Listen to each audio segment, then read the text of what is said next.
Welcome. Wow, I'm seeing so many places from around the world represented here. We have the US, Israel, Mexico, Germany, Netherlands, Japan. Thank you so much for joining us, everyone. We'll get started shortly.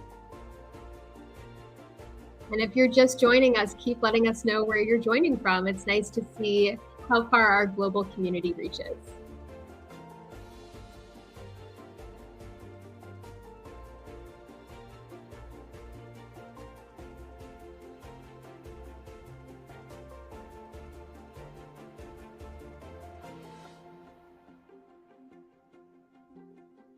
Oh, we have Austria and Italy have joined us.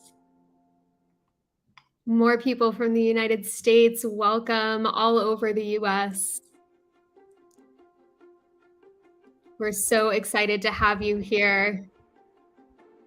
Yes, Southern California, I hope you are all staying safe with your weather.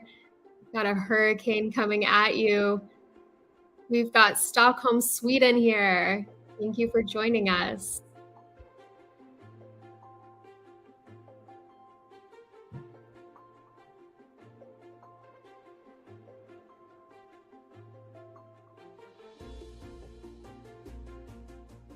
And we have someone here from Ukraine. Thank you for joining.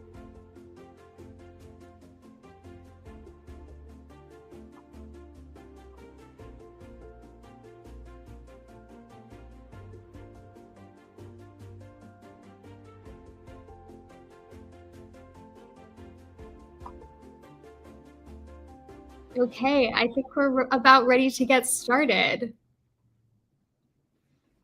So welcome everyone to the Sefaria 10th anniversary celebration. Sefaria is not merely an archive for preserving Jewish texts, it's a platform meant to give these texts new life.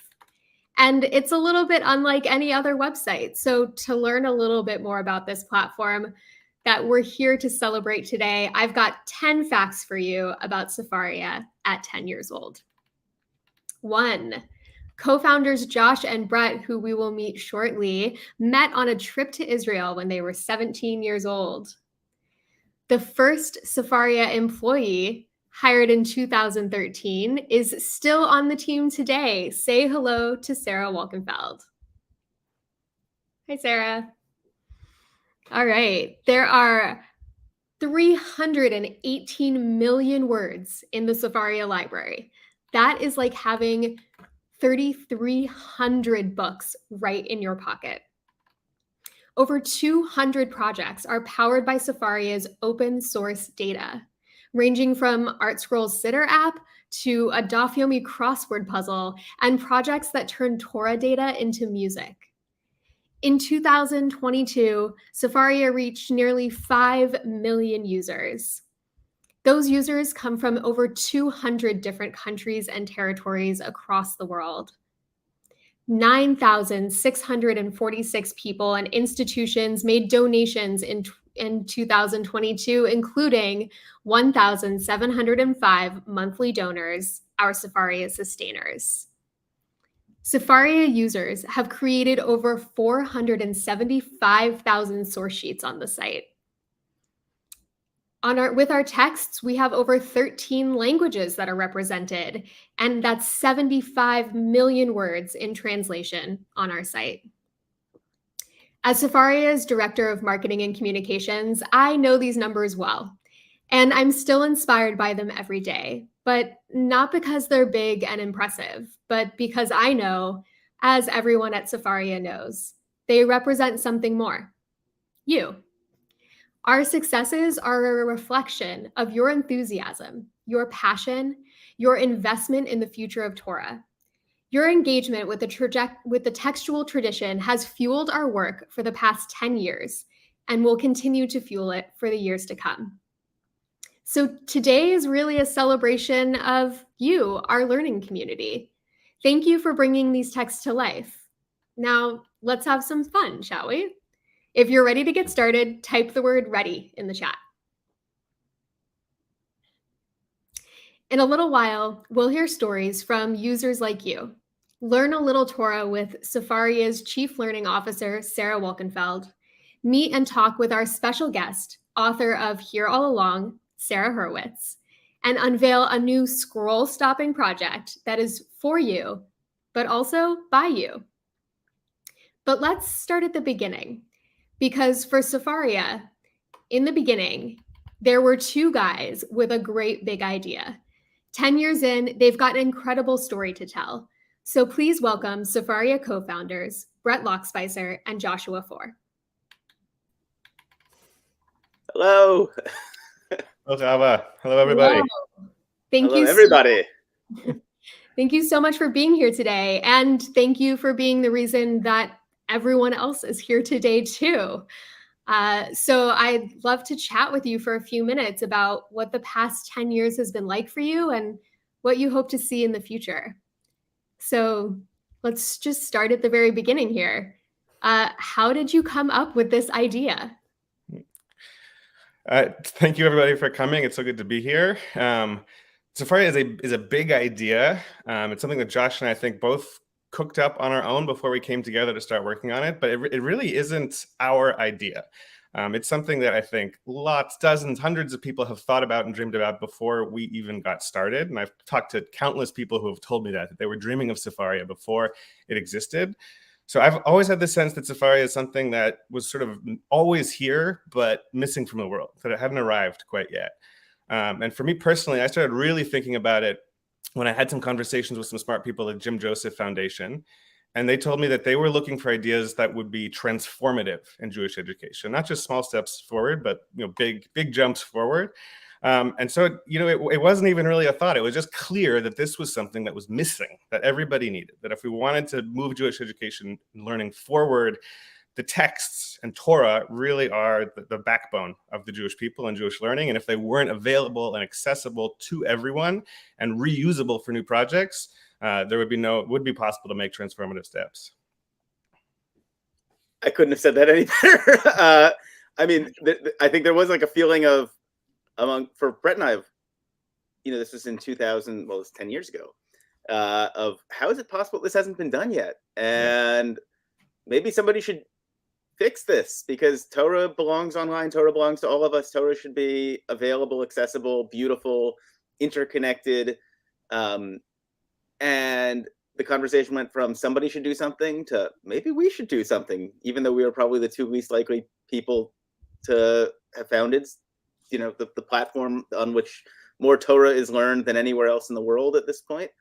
And then Brett just said, I'm going to do it. I'm going to script a prototype for this. And one thing led to another. And what started with 2 users, me and Brett, is now, 5 million some odd unique users a year. So it's incredible to think that this little, like what started with a phone conversation is now today this incredible global community. Yeah, absolutely. And of course, 10 years in, there are so many people who can't even imagine their lives without Sefaria. But can you tell me a little more about those early days? What kinds of struggles did you have to overcome to make this a reality? I think early on, we would tell people about this idea, and they would say, that sounds amazing, that sounds wonderful, but too big. You can't do it. There's too much complication, too many texts, too much money to deal with all the publishers and transcribe texts, too much possibility for infighting and ideological problems that'll just take the whole thing down. But I think, Josh and I really had this sense that it just had to be done. It wasn't an option for the future of the Jewish people and Torah not to have it done. So I think a big step for us early on was moving from just talking about the idea and having proposals on paper to saying, look, we just have to make something that people can actually see and feel and interact with. And it was a big change, I think, when people actually saw something and they got that feeling of all of these voices and commentaries and text together in one place. It really changed the conversation. It took a few years before we really had the resources to build this in the way that it needed to be built. And I will say that it's important for everybody to understand that the resources to build Sefaria come from the people who use Sefaria for the most part. Our largest donors are our users who are making regular contributions of $18 a month or whatever it is. Like that's what is powering Sefaria. And so we're so grateful to all of you for really building Sefaria alongside of us. Yeah. So thinking back, I'm curious, is this what you imagined Sefaria would look like in 10 years? Kind of, yes. This is the core of the vision is what Sefaria is today, and that's really exciting to be able to say.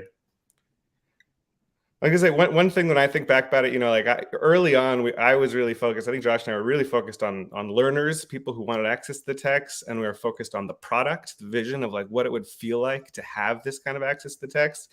And the one thing when I look back that I didn't imagine is the Sefaria team.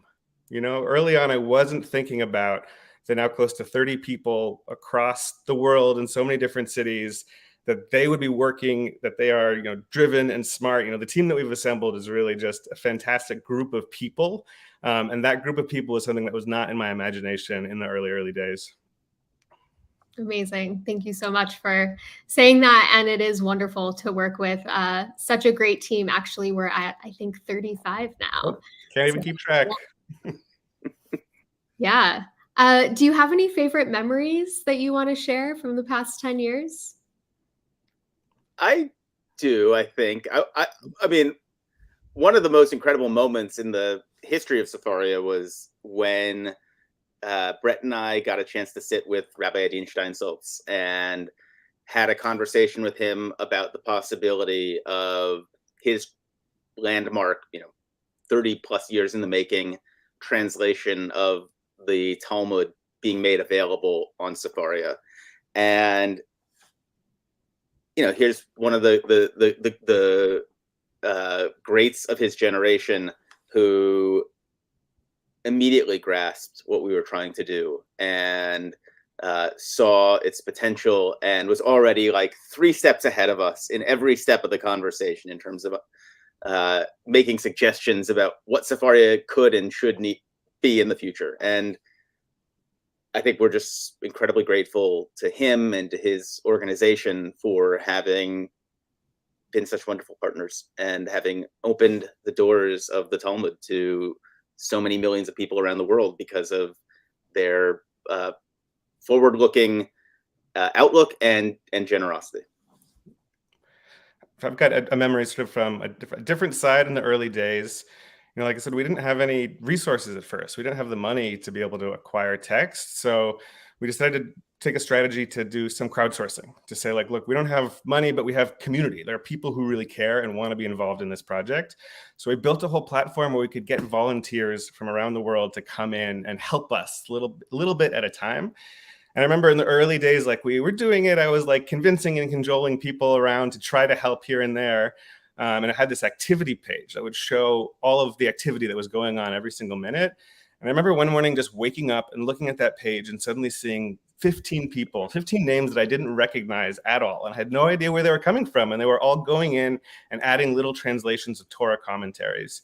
And I was able to track down what had happened. And there was an educator, a rabbi in a high school in LA, who found Sefaria, thought it was amazing, got the idea that he could participate with his students, and made an assignment to his entire class for them to work together to translate commentaries on a particular piece of Torah. And for me, it was just a really exciting moment, because it felt like it was sort of an if you build it, they will come moment, right? That we had put this thing out, we'd asked for help, and a whole group of people, and in particular students, young people who were engaging in Torah in a classroom, decided to help, decided to participate. It was a really exciting moment for this idea that this wasn't a project that we owned. It wasn't for us. It wasn't something we were controlling. It was something we wanted to be out there for everybody. And it was working. People were listening and contributing and getting involved. Wow, that's really beautiful. And we know that Sefaria has been a game changer for educators and students alike. So that's wonderful. We started off with a bunch of facts about Sefaria, and later on we're going to hear from some Sefaria users. It's pretty clear the impact that Sefaria has made in the present. But I'm curious to hear from you. What are you most looking forward to for Sefaria over the next 10 years? I genuinely feel like we are just getting started. Like what exists now is in a way just the table stakes for what is possible once we have not only our people's collected treasures online in one place interconnected, but increasingly the Jewish people themselves online in one place interconnected. And so much of what I think is going to be coming from Sefaria over the next few years is going to make that fact real, that at most hours of most days, there are more people more Jews inside of Sefaria than there are inside of any building anywhere in the world. And you can look forward to really feeling that and that sense of peoplehood through Sefaria. Brett, anything else to add? I sort of similarly just want to say that, the reason that we wanted to make this an open, database, an open platform, make things free and reusable, is because we always knew that we didn't know what the best things that would come would look like and would be. And definitely over the last 10 years, so many of the most exciting moments is when you're surprised by something. When we get an email from a teacher who is using Sefaria in ways that we didn't imagine. We didn't realize that was the impact it was going to have. When COVID came along, we never planned on building something that would be useful for a pandemic, but it turned out it was great timing that we'd be able to do that before it was necessary. So I gotta say, in some ways, I'm most excited for the things that I cannot imagine yet, right? For the ways that teachers and students will find new usages for learning Torah with Sefaria, for the ways that application developers are going to build new kinds of technology and new apps that are things that we hadn't even expected before.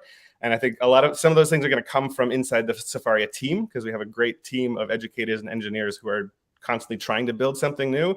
And they're going to come from the community at large, because everybody is free to make something new, make a new way of learning with Sefaria. Amazing. Thank you so much, Josh and Brett, for sharing your story with us today, and l'chaim to many more years. Chaim. And thank you. Thank you.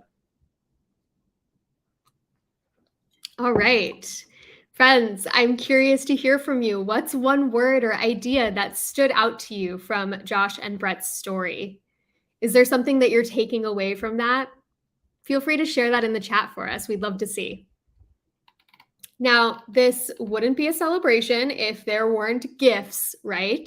So before we hear from our next speaker, we have something special for a few of our community members. Over the course of this event, we'll be giving away 10 items to 10 community members, and we have drawn these names randomly from those of you who registered for the event. So if you hear your name called, let us know in the chat. And the first thing we're giving away is a Sefaria Torah water bottle. So the text on the water bottle says, Ein Mayim Ele Torah, there is no water but Torah. So please forgive me if I butcher your names. We have your email addresses and we will get in touch with you.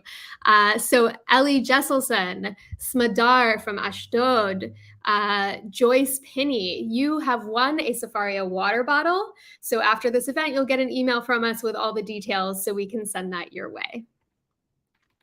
And never fear, we have 3 more drawings today, so stay tuned and listen for your name. If you don't hear your name called, all of these items are always available on the Sefaria store, and we're going to post that link in the chat for you. And as a nonprofit organization, these proceeds go directly towards making Torah accessible to all. And I think I heard that you all received a discount code when you RSVP'd for this event. So we've gotten a glimpse of Sefaria by the numbers, and we've heard from the founders about how Sefaria became what it is today. Now it's almost time to hear from our very special guest, but first, we're excited to hear from some of you.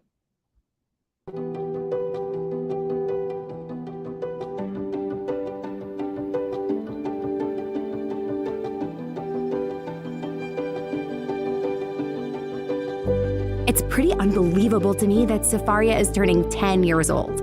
I'm 20, and I've been using Sefaria since middle school. I teach an online Parsha class for my shul with people from all over the U.S. I share source sheets using Sefaria, and it revolutionized my ability to teach Torah through COVID. I was able to learn Perkei Avot with my son in Eretz Israel on a weekly basis from my office in Mexico City. Without Sefaria, it would be impossible. Living in a small van, we can't carry a library of heavy books with us. So we use Sefaria in our day-to-day work, transcribing Hebrew manuscripts. In my old age, I had to study with a magnifying glass. Now, I can enlarge the text on the computer screen. In rabbinical school, I used to dream about a comprehensive online Jewish library and the ability to easily make source sheets without cutting and pasting pieces of paper. I grew up in Ukraine and never had a Jewish education. I had heard about Talmud, books of prophets, writings, but didn't know what they were about. Now that they are accessible through Sefaria, the world of wisdom has opened to me. As a rabbi, as a college student, as a soldier, as an elderly person with impaired as a convert, as a parent, as a woman who studies Dafyomi, I cannot imagine a world without Sefaria.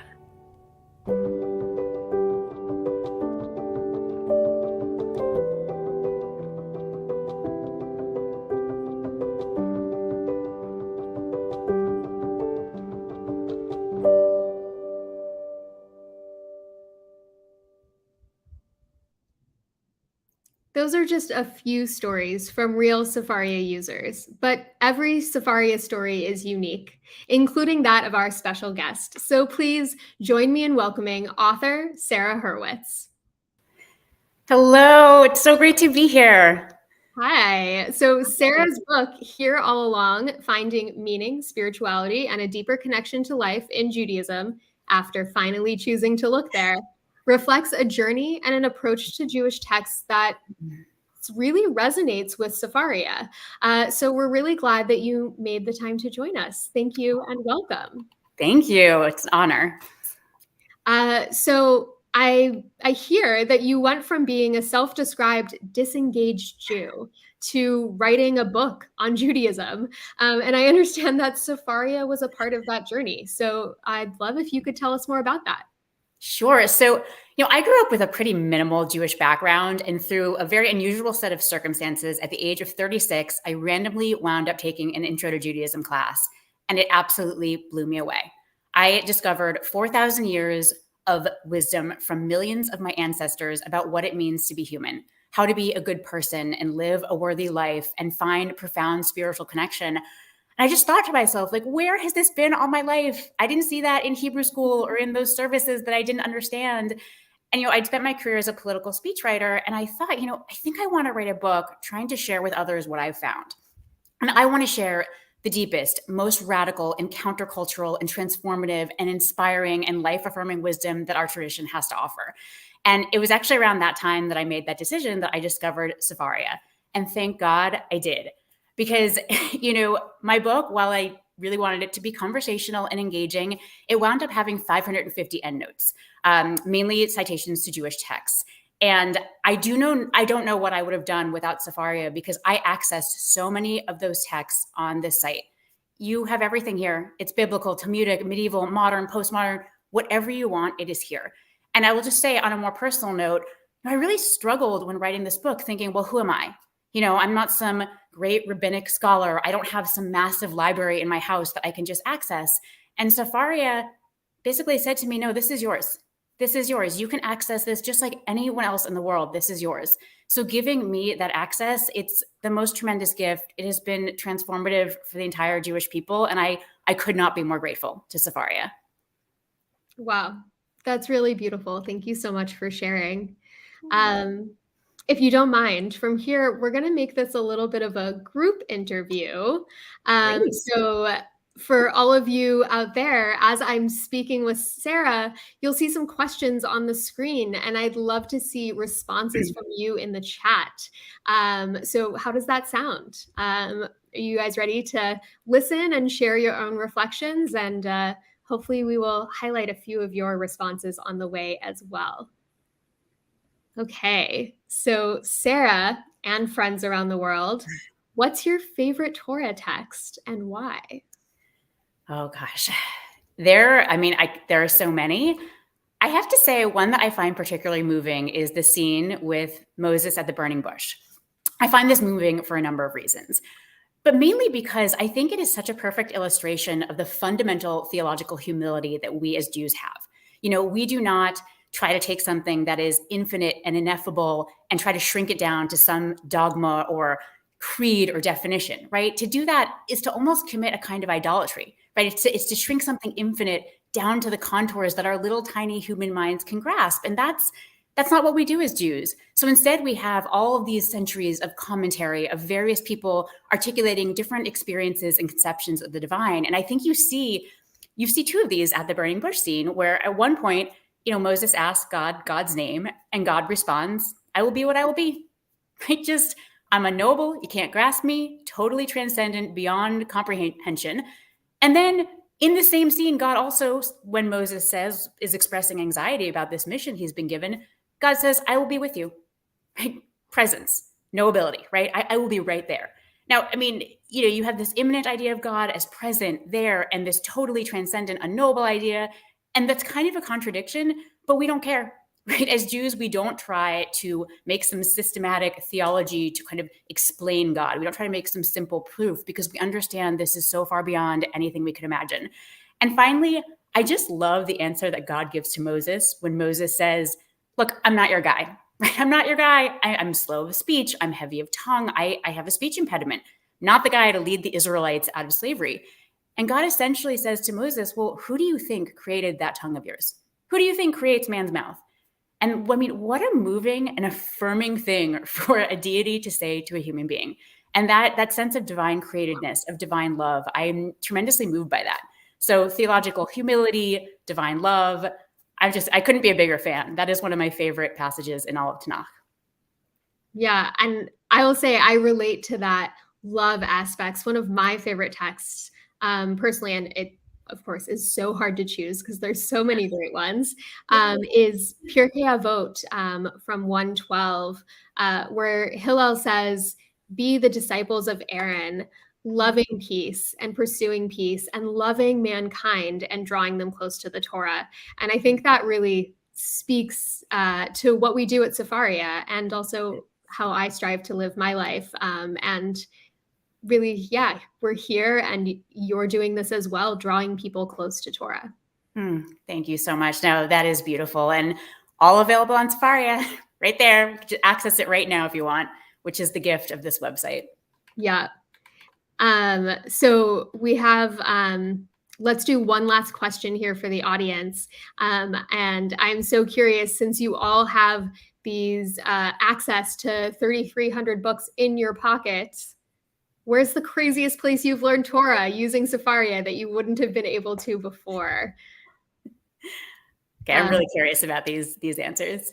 Yeah, I know that one of the great benefits of the Sefaria app is that you can download the texts to use them offline. So let's say you're on a long flight or somewhere on the subway where you don't have cell service or Wi-Fi, you're still able to access these texts, which is really awesome. That is indeed awesome. Yeah, so let's see. We have some people saying on an airplane. Look at that.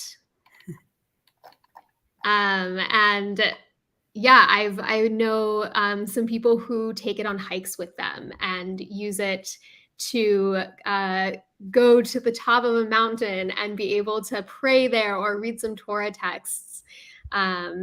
So yeah, this is on the train we see from Charles. This is fantastic. So amazing. Thank you so much, Sarah Hurwitz, for taking the time to speak with us today. And thank you, everyone else out there in the chat who's been answering these questions. And yeah. Thank you so much for having me. And thank you for everything you're doing. This website is, again, such an incredible gift, and I could not be more grateful. Thank you so much.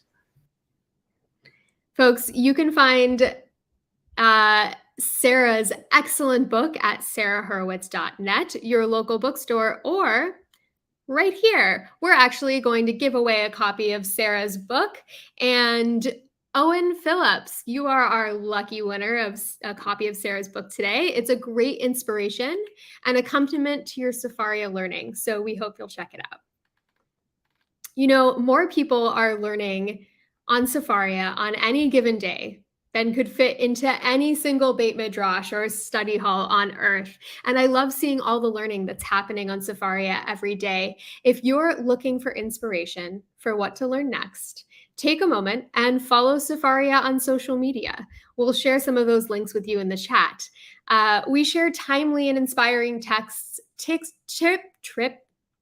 and tricks for using the platform, news, and more. And we would love to continue the conversation with you there. So now that that interview is in the bag, it's time to give away a Ben Bag Bag. So if you don't know, Ben Bag is one of our Talmudic characters, and the tote includes the famous verse, "Turn it over and over, for all is in it." And perhaps you can use your copy of, use the bag to carry your copy of Here All Along. We're giving away 3 of these bags today, so listen for your name. And if you don't hear it, you can always head over to the Sefaria store to bag a tote of your own. So Kenneth Horowitz, Yaakov Zuelos, and Rachel Gordon, congratulations, you have won. We'll be sending you an email with all of the information you need to collect your prize. And you know what? There's one more number that I didn't mention earlier on. 304,805. Does anyone know what this number is? If you do, share it in the chat. And maybe this is a hint for some people, but there are some that might say that that number should actually be 600,000.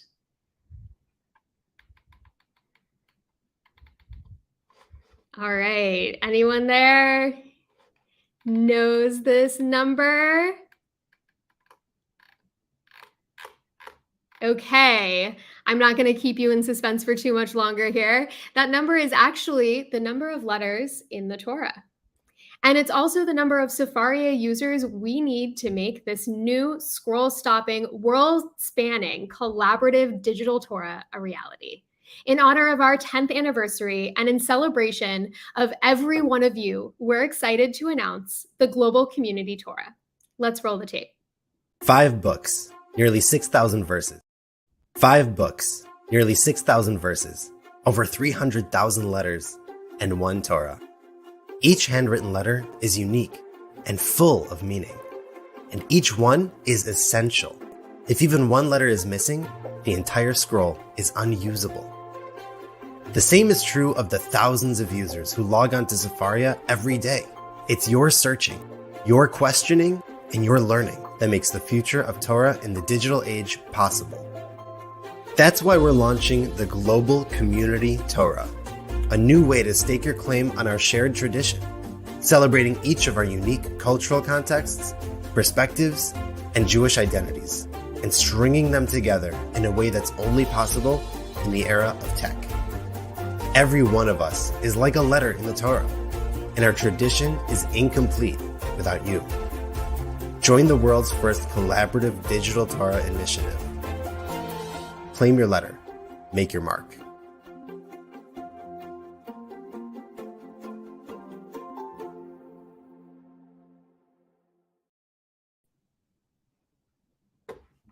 Wow. So this is really all about the last mitzvah or commandment in the Torah that says to write it down. And this mitzvah has always held a unique resonance for Sefaria. So in honor of our 10th anniversary and in celebration of this remarkable community, this initiative, the Global Community Torah, is a worldwide effort to reenact this idea together. So here's our challenge to you. Visit torah.sefaria.org. Learn more about the project and choose a historical font for your unique digital letter to help fill in this first of its kind digital Torah scroll. And I will share that screen with you right now so you can see a little bit of what that looks like. This here is what our Torah scroll looks like so far, and it is filling in, and you can see who, there's my letter right there, is filling this in. And you can take a look at this map and see where all over the world people are participating in this from, really showing our global community and everyone who has claimed their letter and made their mark. So everyone who contributes will receive a confirmation email. You'll get a graphic of the letter that you added to the Torah with the verse that contains your letter, and you can download and share that letter across the internet. It is yours and no one else's. And you'll also get some other resources to continue and deepen your learning. Every one of us is like a letter in the Torah, and our tradition is really incomplete without you. So will you join us in this most ambitious global collaborative digital Torah initiative in history? Type yes in the chat if you're ready. Now, we can't talk about Sefaria and certainly can't reenact writing a Torah without a little bit of learning Torah. So right now it is my pleasure to welcome Sarah Wolkenfeld, our Chief Learning Officer and Sefaria's first official staff member, who has a short teaching for us on the mitzvah of writing a Torah. Thank you, Chava, and hi, everyone. It's so exciting to be here with all of you. Thank you all so much for everything that you do to make Sefaria a part of your lives, and thank you all for being here to celebrate with Sefaria today. It's really energizing to have this opportunity to learn Torah with all of you in recognition of Sefaria's anniversary.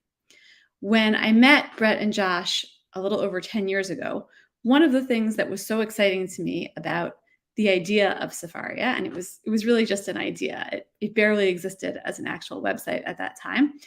But one of the things that was so exciting was the chance to produce, preserve, and transmit Torah. The idea of creating a shareable version of the words that have defined our tradition for generations and shaping them into something that can be passed on to the next generation, that's an idea that is rooted within the Torah itself. So I want to take you through just a few sources today and show you where you can find more information about that on Sefaria. And I'll be sharing a source sheet as well, but I want to take you through the actual texts on the site. What you're looking at right now is a verse from the book of Deuteronomy, from Sefer Devarim, and the 613th of the 613 mitzvot. It's another number, and we can talk another time about how that gets counted. But the 613th mitzvah comes from this verse. Ve'ata kitvu lachem et hashira hazot. Write down this poem or write down this song. V'lamda et bnei Yisrael, and teach it to the people of Israel. Sima befihem. Put it in their mouths, leman tiali hashira hazot le'ed bivnei Israel, so that this poem or this song can be a witness against the people of Israel. God is speaking to Moses, and the charge here is to write down the Torah, which is referred to here as a shira, or a song, or a poem. I'll get back to that idea later on. And this is what's supposed to happen. You might think that if Torah is a song, that sharing it orally would be sufficient. But this verse is very clear that in order for it to be in our mouths, befihem, in their mouths, in our mouths, it needs to be something that actually gets written down and gets recorded. Over the generations, commentators and rabbinic thinkers have taken note of this verse. Jewish legal thinkers, as I mentioned, consider this to be one of the mitzvot in the Torah, actually the very last commandment. Of course, as you know, if you use Sefaria regularly, one of the amazing things about the way that we've chosen to transmit Torah on the site is that this rich literature of interpretations, all interwoven with one another, is easily accessed through Sefaria's side panel. And so when I click on this verse, you can see that there are quite a large number of pieces from commentary, first and foremost, as well as lots of other sources that are interlinked and connected with this text. I'm going to click here on halacha, on the section for Jewish legal texts, so that you can see how this verse actually gets interpreted through our tradition, how it gets interpreted as a legal charge.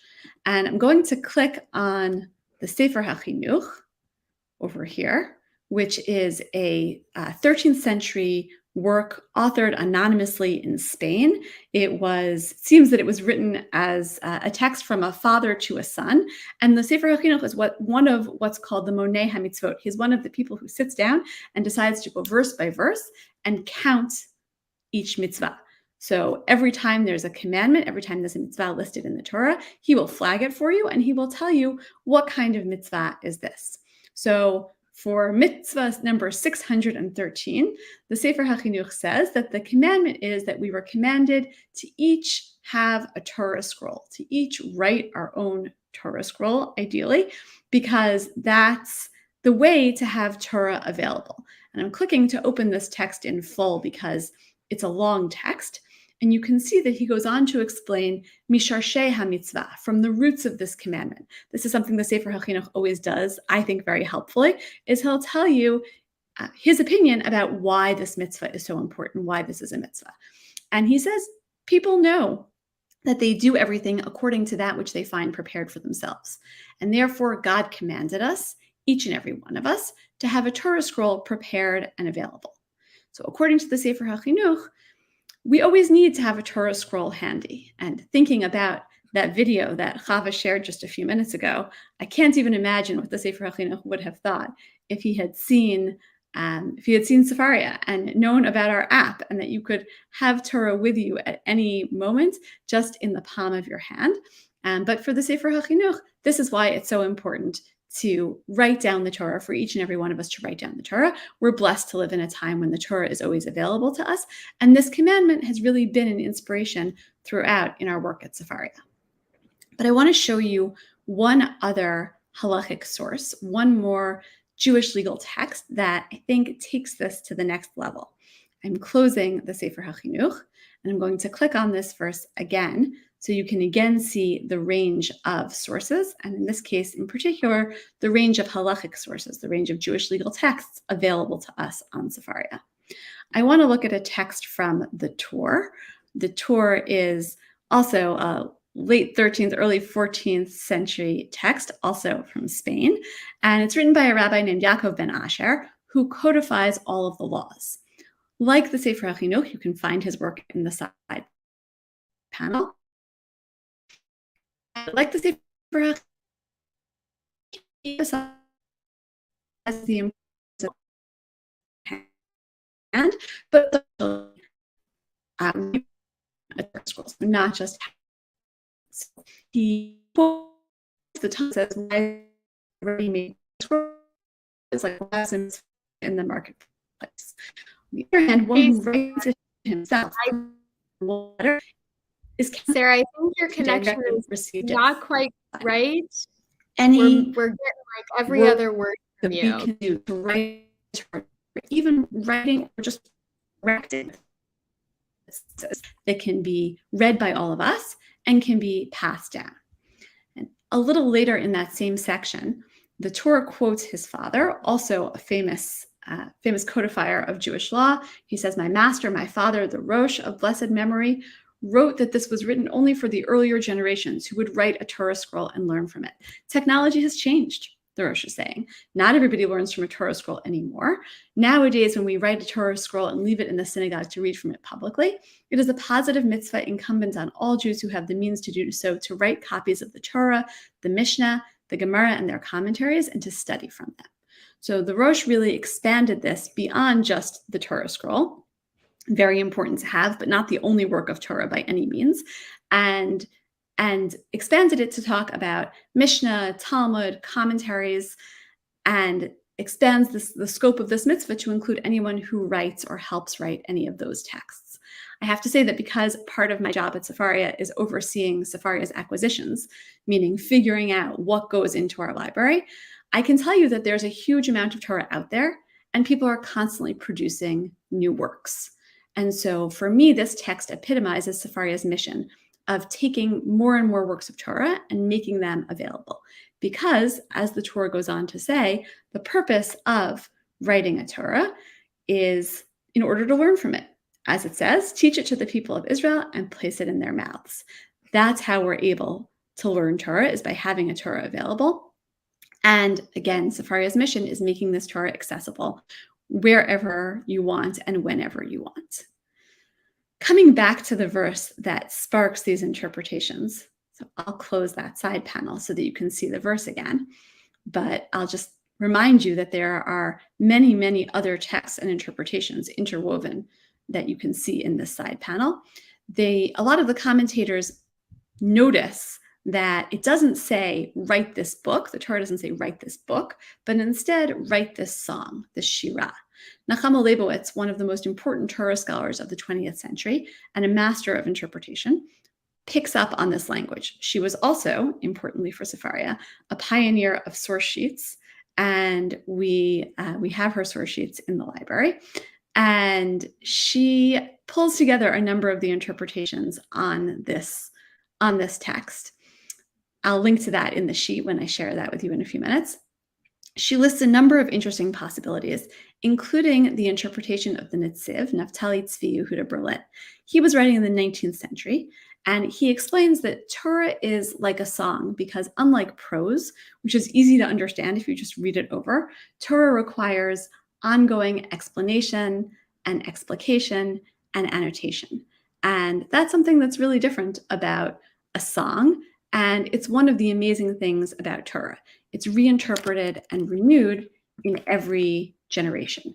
And we're dependent on people keeping it alive through their learning. So like any song, the only way to make sure that everyone knows it is to keep singing it. And we do that by writing, rewriting, and making Torah accessible. So thank you all again for joining us today to celebrate 10 years of Sefaria. Before I pass it back to Chava, I'm happy to take any questions that you might have.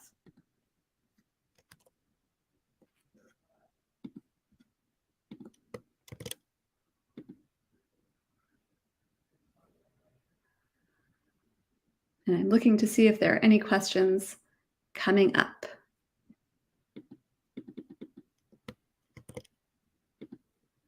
In the meantime,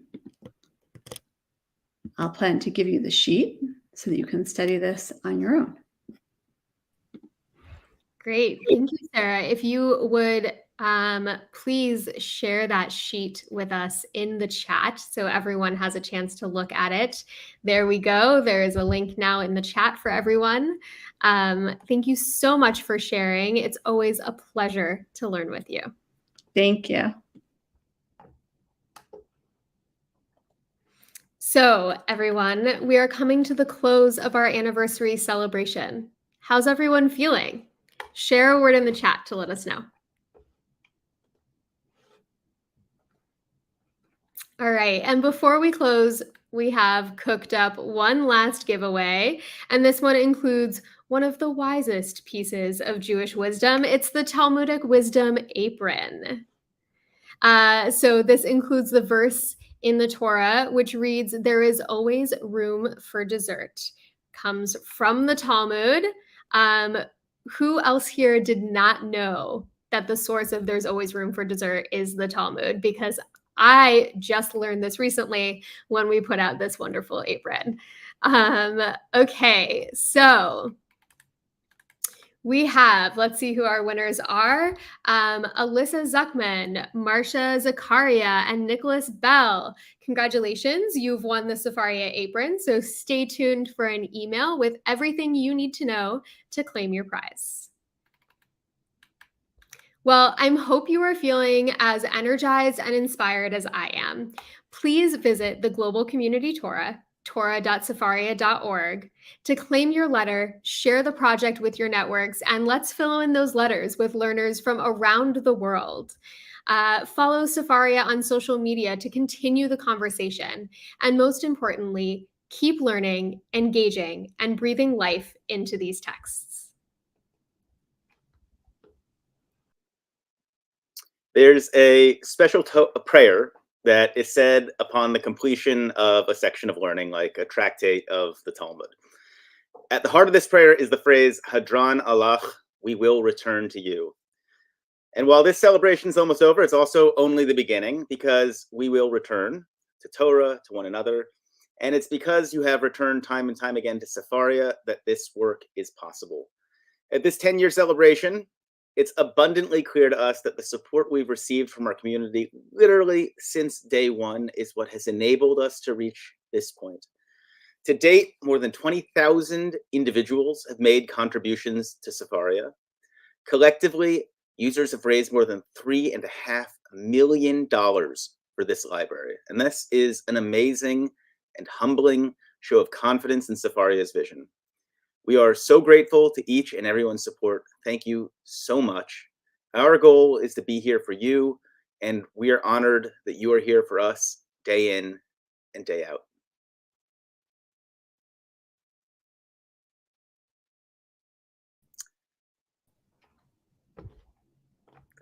Thank you. Hadran Allah, we will return to you, and here's the next 10 years and all of the learning yet to come. Thank you, everyone, for joining us today. And we can't wait to see you filling in those letters in the digital scroll. So, l'chaim to 10 years of Sefaria. L'chaim. Thank you, everyone. L'chaim. Thank you all. Thank you.